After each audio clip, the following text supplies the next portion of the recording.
Good. Now, tonight, we're talking about high blood pressure and cholesterol.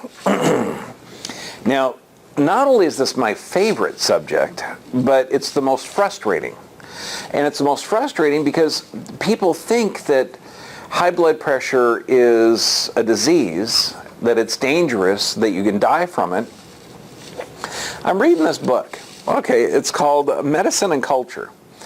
And it's kind of enlightening. I mean, I read all the time, but this one's kind of fun because it compares the medical care that you get in England, France, Germany, and America. Now, you would think that it'd be the same, wouldn't you? Because we're taught that the doctors are actually scientific based, that the therapies, that when you go in, they check, what is it, vital signs, okay? And then they prescribe certain therapies to regulate those vital signs, and this is supposed to make you live longer, happier, and healthier. Okay, yeah, none of that's true. Now, this is one of the wordy slides. I made 3 wordy slides, but I can't not help it. I heard about this study that said 75% of all people who die of a heart attack have normal to low cholesterol. I want to look it up, because if cholesterol is such a big myth that cholesterol doesn't clog arteries, cholesterol doesn't clog arteries. What did I just say? Doesn't clog arteries. Okay, good.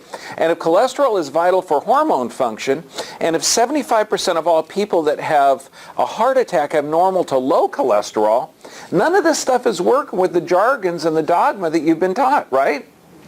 So I look at the study, and sure enough, 136,000 people involved in the study, about 6 years long.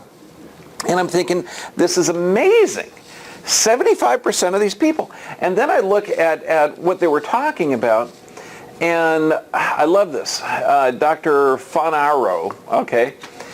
He's got a lot of credentials behind him. Of course, he's conducted research. I don't want you to get prejudiced about this, because 75% of people who have a heart attack have normal to low cholesterol. So you might start to think, well, maybe cholesterol's not a problem, right? No, this guy's paid by the pharmaceutical industry.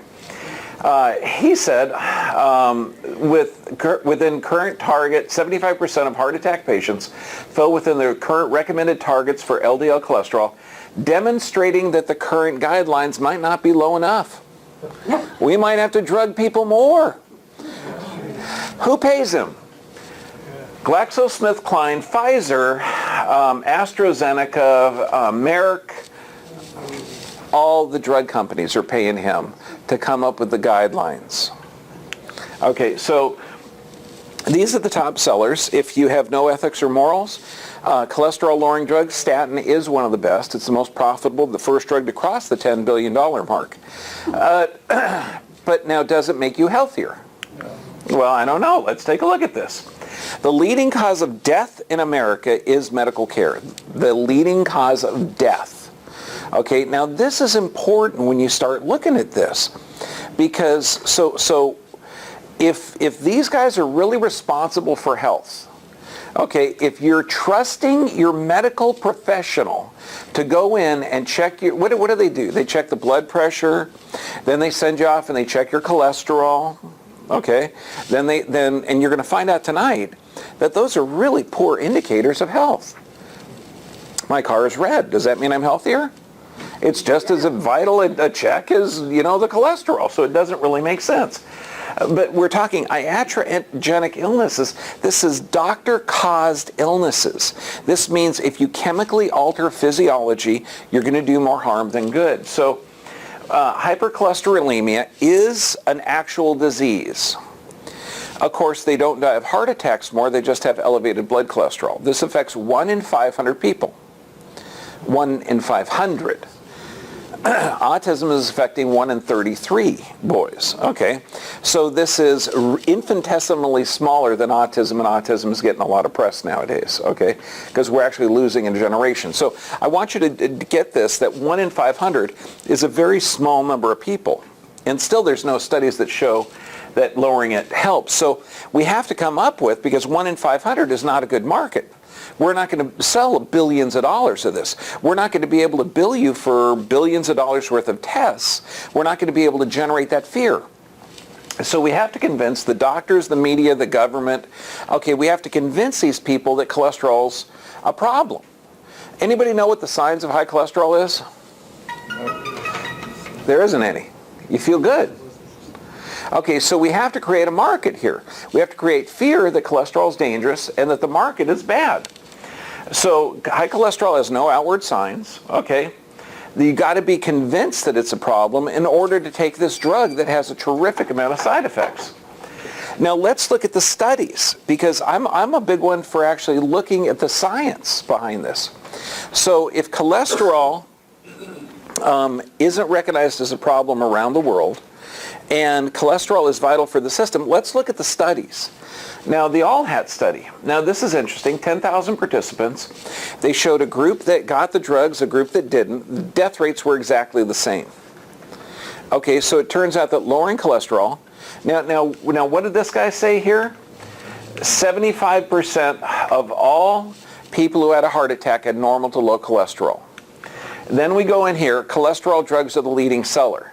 Then we go in here, the leading cause of death is medical care. Then we go in here, hypercholesterolemia doesn't affect that many people. It's very, very rare, and the drugs have never been shown to help extend the quality of life. So we have to develop a problem. Then we go here and we start looking at the studies. Okay, I wanted to give you a synopsis, but can you start seeing it build? Okay, can you see the arrows pointing to the big X in the sand? So I'm going to show you one group that features the All-Hat study, and this is the antihypertensive lipid-lowering treatment to prevent heart attack trial. They found out that it didn't change the death rate at all, whether you lowered it or not. Here's the PROSPER study, which is prospective study of Prevastin, which is a statin cholesterol-lowering drug in the elderly at risk. And they found out absolutely no difference in death rate if you took the cholesterol-lowering drug and nothing. So we know 75% of all people that have a heart attack they have normal to low cholesterol, and giving them a drug doesn't change the death rate. However, in this study, it's interesting, the group that got the drug had an increased risk of cancer. Then we look at this one, Japanese study. I like this one.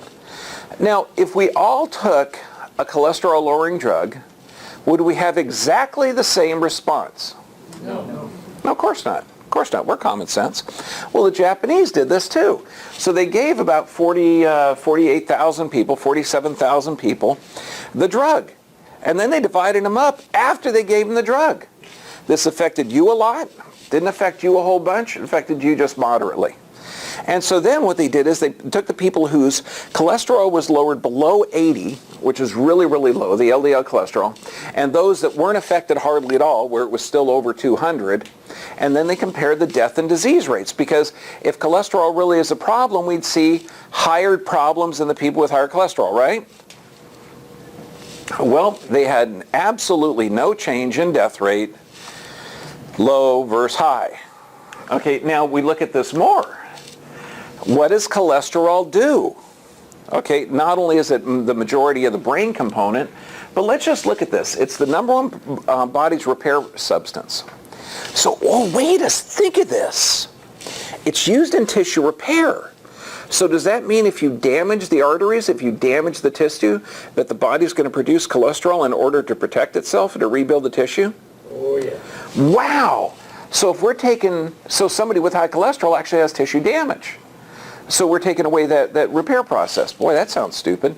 Okay, so it's the precursor to everything that your adrenals make, and the adrenals produce every glucocorticosteroid, mineralocorticosteroid, and sex hormone. Testosterone, estrogen, and progesterone. Progesterone actually protects you against cancer. It's the precursor to vitamin D, which is vital to the immune system. It's vital for bile salts, which help you break down fats, and fats help with the brain function. And then we start looking at this powerful antioxidant, protects us from cancer and aging, vital to neurologic function. Wow, this sounds really important. Vital in serotonin production, so that would be like for depression and anxiety. Okay, I got a question for you. And in fact, I'm going to give away a couple of videos at the end of this. Okay, and who can guess what costs more in this country?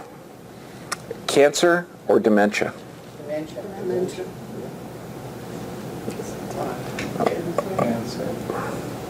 Okay, raise your hand if you say cancer. Raise your hand and say dementia. Dementias win. Cancer, $77 billion a year. Dementia is about $203 billion a year. Okay, now, at cancer. Now, $77 billion a year. What percentage do you think is breast cancer? This is the one that gets the money, okay? Girls like it, so do guys, okay? Guess what percentage of that $77 billion is cancer, breast cancer? 6%. That's it. But it gets all the advertisement because it gets the money. So we have to start looking at reality. Lowering these functions, if we lowered these functions, we're lowering neurologic functions, we're lowering memory, we're lowering immune system. If we actually pass these cholesterol drugs out, would we have dementia and Alzheimer's rampant in our country like we do now? Yeah. Absolutely we would. Okay. Problems with low cholesterol. This means if you don't have enough, okay, we're talking edema, mineral deficiencies, chronic inflammation, difficulty in healing, asthma, reduced libido. That's okay, we got Viagra. Okay, so infertility. You start looking at this and it's just like, my gosh, all of these problems. Why would you want to even lower it? What's the benefit of lowering cholesterol? Hence, I got you an article on this, on how to explain to a medical doctor that cholesterol is not a problem. It's not. In fact, it's a very piss poor indicator of your health. It's horrible. It's, my car is red, I should be healthy. Then we have these guys. Okay. Okay, again, I looked up scary on the internet. These guys, the National Cholesterol Education Program, they were started by the National Institute of Health to educate you on cholesterol because you don't know anything about cholesterol. Wait, you do now. Does it cause heart disease? Does it cause cancer? Does it cause any of that stuff? No. So we know that low cholesterol has more of a problem than high cholesterol.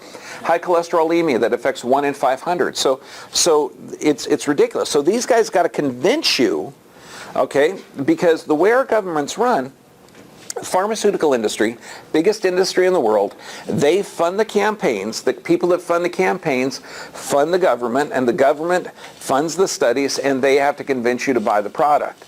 So they're saying that these charts, less than 100, okay, for LDL cholesterol, this is considered optimal, but we already know that doesn't change death rate, and low cholesterol is going to lead to dementia, Alzheimer's, cancer rates, all of that stuff. So they're causing heart disease, they're causing cancer by doing this insane recommendation. Now we have dementia, which is leading cause. It's more of a cause of problems in this country than cancer, more than heart disease, more than anything else. If you have 3 drugs, okay, your risk of dementia goes up. The average person over 60 is on 11 prescriptions. So this doesn't make sense. It turns out to alter physiology with a chemical. Is there any animal on the planet that cannot regulate themselves? This is a violation of biological law. The human animal is the same thing as a bear or as a deer. I mean, we've been surviving here generation after generation. What makes you think that we can't regulate ourselves? Why is that all of a sudden a problem? And we see that changing that regulatory factor by altering your physiology with a chemical, you die early. You get more problems. So now, is cholesterol good or bad? Good. Okay, good. Okay, that's all of that was just for cholesterol. Okay, now we've got to talk about blood pressure. 1905, over 100 years ago, Dr. Kharkov, Russian guy, found out how to check blood pressure. Now, this is going to sound crazy, okay, but I'm going to walk you through it. Okay, because in England, okay, according to this, they feel that you should have your blood pressure checked once every 5 years. Okay, that's appropriate because it's really not that big of a deal. In this country, we have blood pressure checkers in every CVS pharmacy around, so we could build panic. Okay, but let me describe how you check it. You close off, you increase this pressure on this cuff, okay, to close it off. And I measure how much pressure it takes to close off the blood vessels, because when I close it off, and I close it off all the way even beyond stopping the blood, and I put a listening device there, and then I slowly release the pressure on the cuff. And then as soon as I hear this whoosh, whoosh, whoosh, I quickly write that number down. Okay, and I keep slowly releasing the pressure, and then I hear, whoosh, whoosh. It stopped, so I write that one down. Now the first one is supposed to be the output of the heart. The second one is supposed to be the overall resting pressure of the body, but we're not quite sure. Okay, so what did I just measure? Did I measure the blood pressure or the amount of pressure it took to crush the blood vessels in my arm? Okay, is this why African Americans and athletes typically show that they have higher blood pressure? Yeah. Possibly, I don't know. Okay, that's why it's not really accurate in every other country of the world. Okay, in this country, it's Bible. Okay, why? Because who funds the government? Pharmaceutical industry. If we create more customers, we create happier politicians because your money goes to support them. So, Harrison's medical textbook, the proper thing is to know when to treat and when not to. Okay, see, in a lot of the other countries, they want to make sure that you have healthy blood pressure. So when we look at this, is high blood pressure dangerous? This past weekend I went to Mexico, okay, to go to my dentist, and they do vitamin C IV, and I'm coming across the border, and inside of the car, they found out I wrote a book on how to cure blood pressure naturally. And so I said, well, you know, is high blood pressure dangerous? What do you think the couple in the car with me said? Yeah. Oh, yeah. Oh, high blood pressure is dangerous. And I said, good, you know, normal blood pressure, 120/80. That's for everybody. I know this. I listen. My doctor tells me. So then you start looking at it and you think, wait a second. Okay, if high blood pressure is dangerous, anybody work out at the gym? When you're straining, blood pressure can be 400/200. So do you see warning labels? Back away from the stair step or your blood pressure could go up? Good God, don't get on that exercise bike. Your blood pressure is going to go up. Put that pot down. Don't garden. Don't exercise. No, all of that's foolish. Okay, see what happens is, and in fact, your body's even going to adapt, okay, to different circumstances. Like if you have diabetes, like 30% of our population, the blood's thicker. If you have damaged arteries, the blood has to get through a smaller opening. Okay, so pressure has to go up. And then I said to this couple, well, does high blood pressure cause stroke and kidney disease? Survey says? Yeah. That's where your program. Good, I'm glad the program is working. Okay, but we're going to break that now. Okay, see what happens is you got an artery that's supposed to be big and healthy. If you damage the artery, okay, what's going to happen? It's going to get a little smaller. See, now going back to the cholesterol, when they check your blood cholesterol levels, where did they get the blood that they can test? Do they get it out of the arteries or the veins? I'll give you a hint. They get it out of the veins. Okay.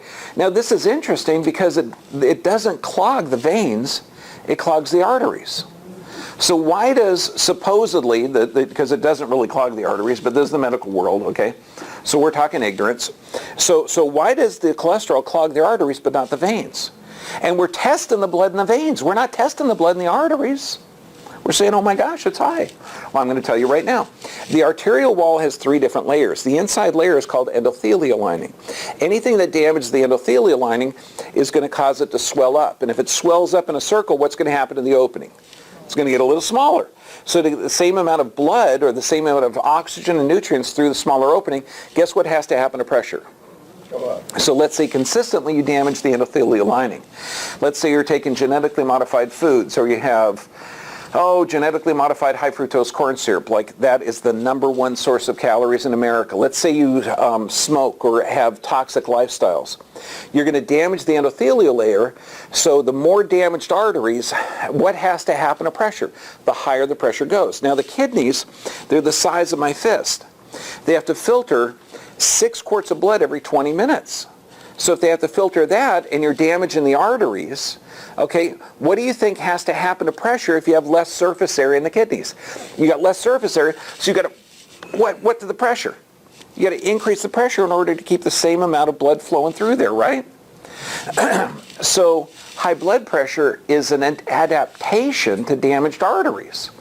So the people that have damaged arteries, they're going to have a stroke, they're going to have kidney damage. Does that make more sense?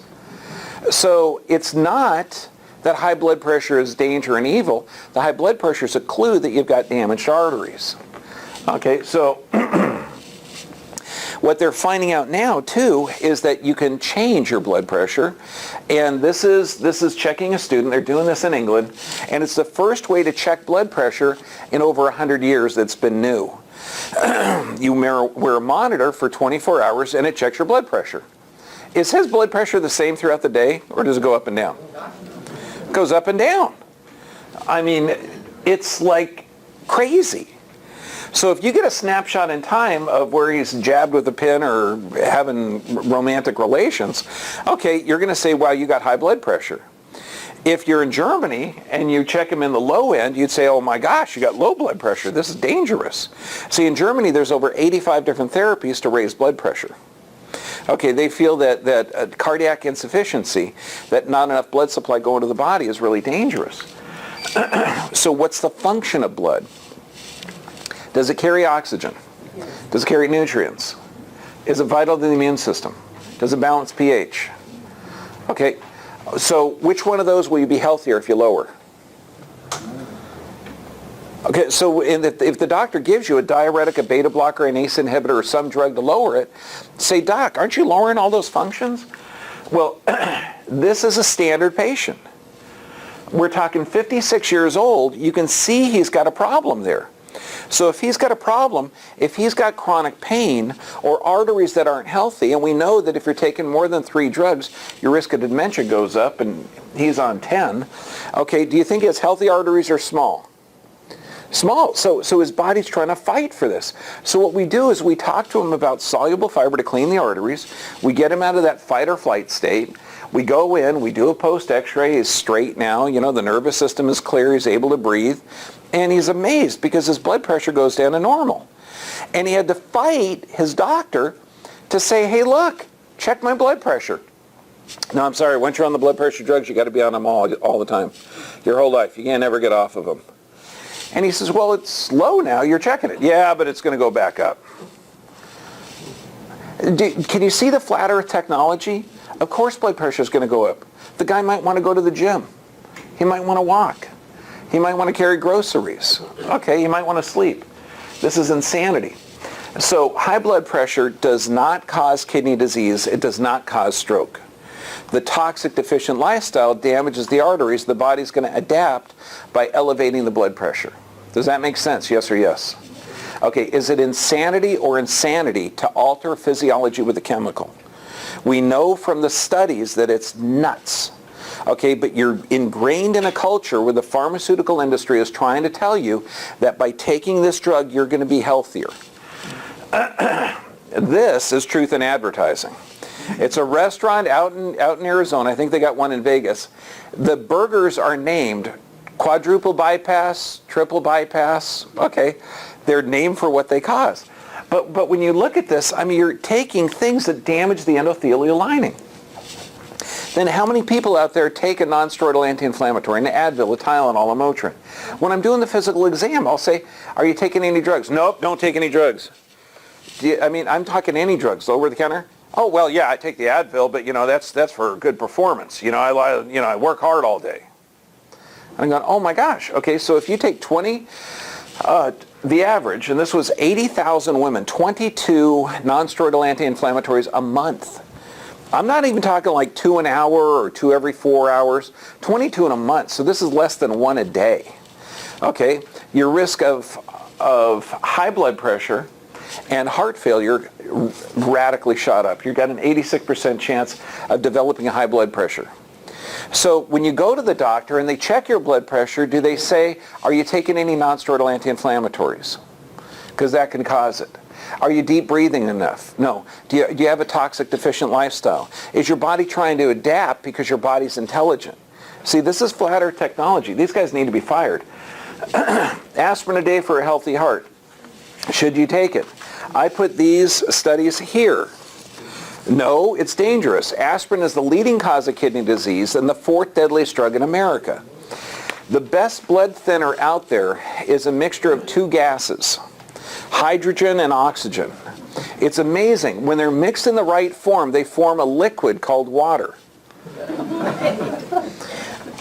Now get this. It's 70% of your body.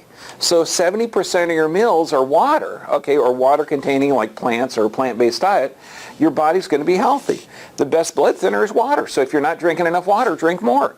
That's going to thin the blood. But to take the fourth deadliest drug in America and the leading cause of kidney disease to thin blood, is that foolish or crazy? Both. Yeah, I think both. Yeah, or ignorant. You know, but when you look at the studies, based on the results of this study, experts say that the treatment of heart failure involving a multitude of drugs that prove to be ineffective should be eliminated as a treatment option. I know, Rob, you were thinking that ineffective drugs were good. I know. But you start looking at this. I mean, when you read these medical studies, you think this is nuts.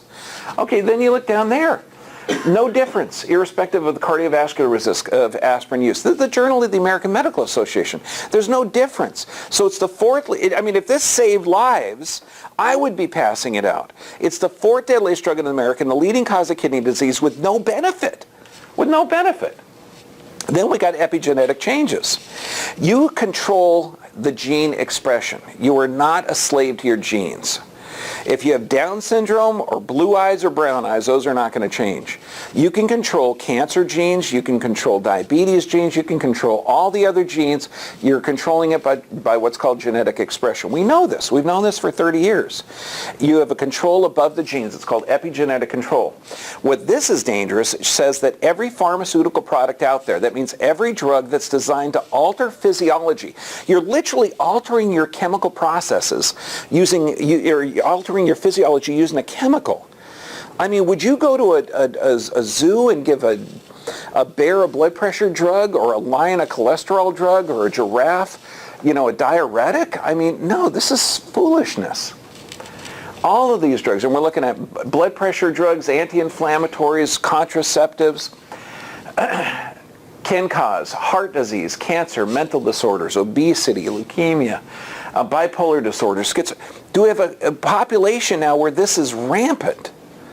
The drug use is rampant, and the diseases from the drug use is.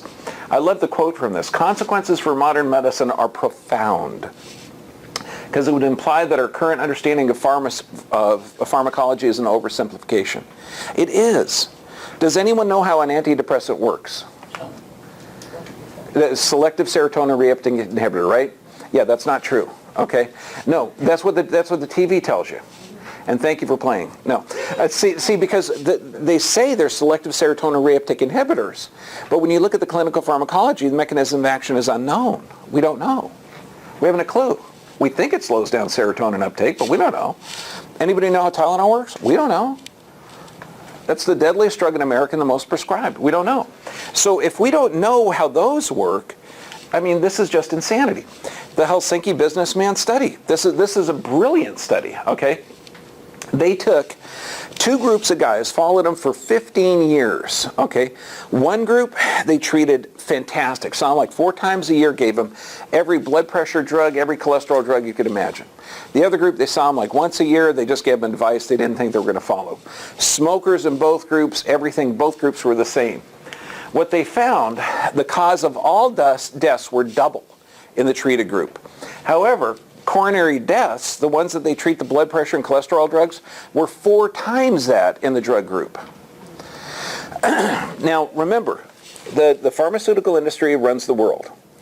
You are running a lab. In fact, you are responsible for this lab. How do labs get paid?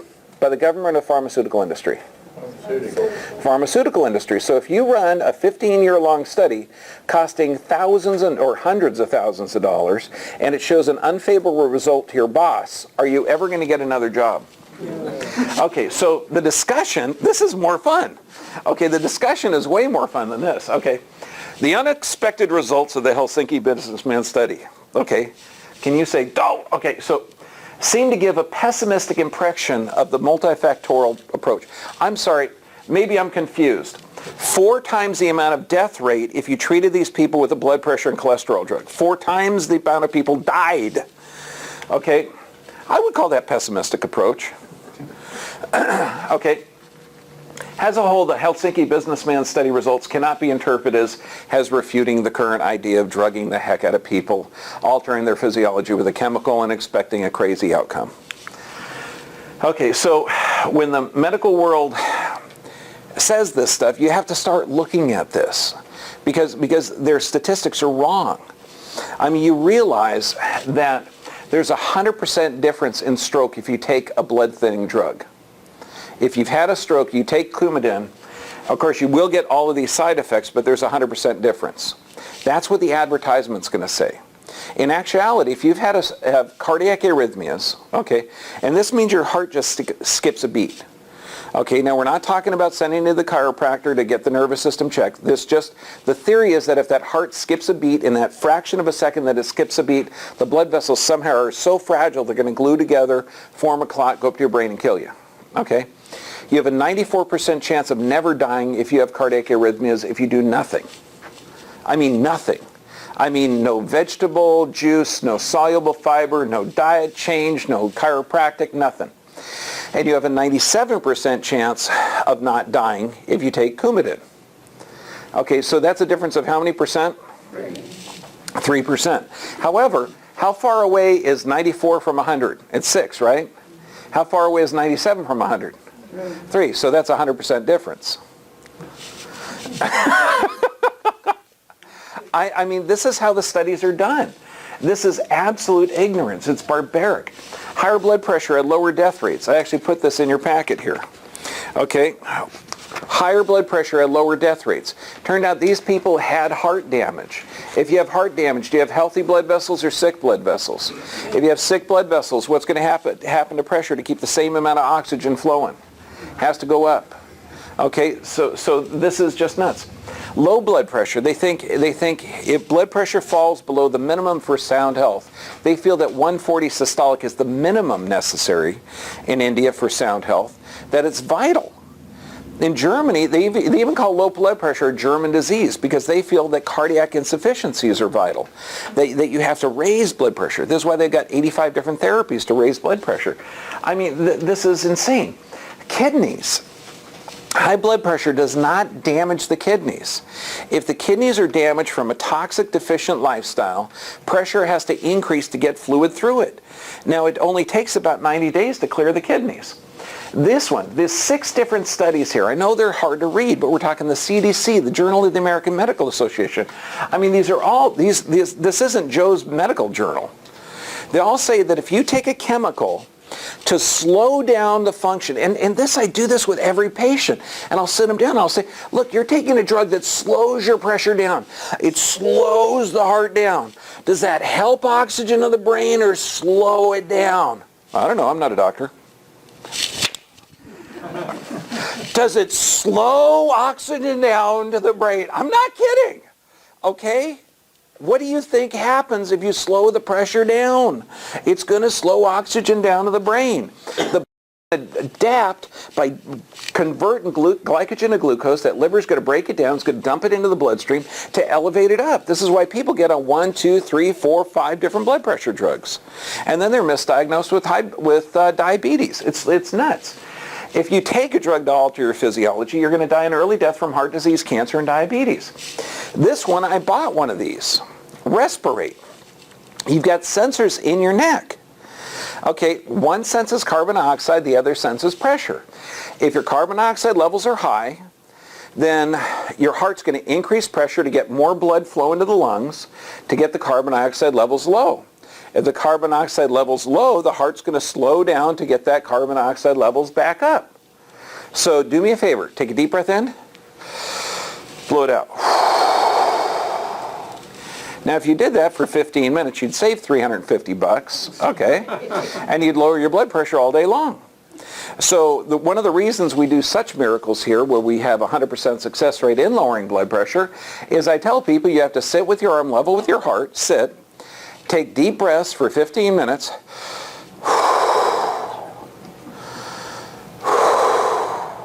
and then take your blood pressure. Think it'll be low or high? Low. Yeah, except remember, I'm talking to people that think the world's flat. They don't have the option of sitting here for a half hour to health talk. So I say, look, do you want to take blood pressure bike riding? No. Well, why not? Oh, because it'd be high. Do you want to take blood pressure while you're working out at the gym? No. Why? Because it'll be higher. Okay. Oh, so what you're telling me is that different activities are going to cause your body to elevate blood pressure. Good. Well, I'm going to tell you an activity because you want low blood pressure for some reason, okay, because you've been programmed to that, okay, that it takes 10 minutes to alter your physiology. You got to deep breathe for 10 minutes. Okay, does that make sense? Yes or yes? Yeah, I think so too. Okay. So, and that, oh, by the way, this thing, the advertisement, guaranteed to work when blood pressure drugs aren't effective, breathe deep for 15 minutes, lasts all day. What's the name of this machine? Oh, it's called Respirate. Okay, great machine. You got more money than sense, go get it. If not, deep breathe, put your arm down. Okay, you're going to be fine. Okay, because honestly, I got it, and it was kind of cool because it has a little breathing sensor, and you listen to a tune, it goes doo-doo-doo. You exhale, doo-doo-doo-doo-doo. Okay, so it slows down the tune, and you're listening to this thing for 15 minutes, and it works. How's it go again? If you can, well, it has prettier tune than my voice, okay? But what's frustrating is I'm sitting here, all I could think about is the $350 I spent. Okay, when I'd rather have that, okay, take my kids away for the weekend and just sit there and meditate. I mean, I meditate every day. Yeah, so this is ridiculous. This right here is a crime. I had a patient, she was with us for, about like 5-6 years. She moved away. Then she called me up, and then this is just a few months ago. And she said, because this is what happened. She had chest pain, okay, and left arm numbness, okay, like real severe indigestion in left arm, okay, and that's a sign of what, sir? Heart attack. Yeah, he's a doctor. He's in clinic now, right? Okay, good. So he knows. You know this, and that's what we're taught. Memorize and regurgitate. Okay, jaw pain, left arm pain, indigestion, man, get her checked for a heart. So she does. They go in there, they check her for the heart, they couldn't find anything. Then they give her a radioactive dye for an angiogram. They couldn't find anything. Then they gave her radioactive dye and a chemical stress test. So she's sitting in a chair, shaking like this with the radioactive dye, and then they take an x-ray. They said, hey, we found something. Okay, I'm just guessing. Do you think 2 rounds of radioactive dye and a chemical stress test might have altered the physiology a little bit? Okay, well, anyway. So they do a couple of stents, and now these are wire cages going inside of an arterial system that expands out. Now, I know what you're thinking. Isn't the endothelium live the lining of the heart living tissue? And having a wire cage in there, that doesn't make much sense? You'd be right. Okay, but anyway, they put the 2 stents in there. Then they put her on blood thinners and a couple of blood pressure meds. 3 weeks goes by. She has the exact same symptoms. Indigestion, left arm pain. And she calls me up. She's Dr. Bergman, she tells me the whole story. And I said, Nancy, do me a favor, okay? Put your right ear on your right shoulder. Just leave it there for a little bit. Take a couple of deep breaths. How's your left arm? Hey, it's feeling a little better. Okay, now Nance, what I want you to do, I want you to lean to the right side. Just lean over here. Just kind of hang out there like that. How's that feel? How's the digestion going? Hey, chest pain's a little bit better.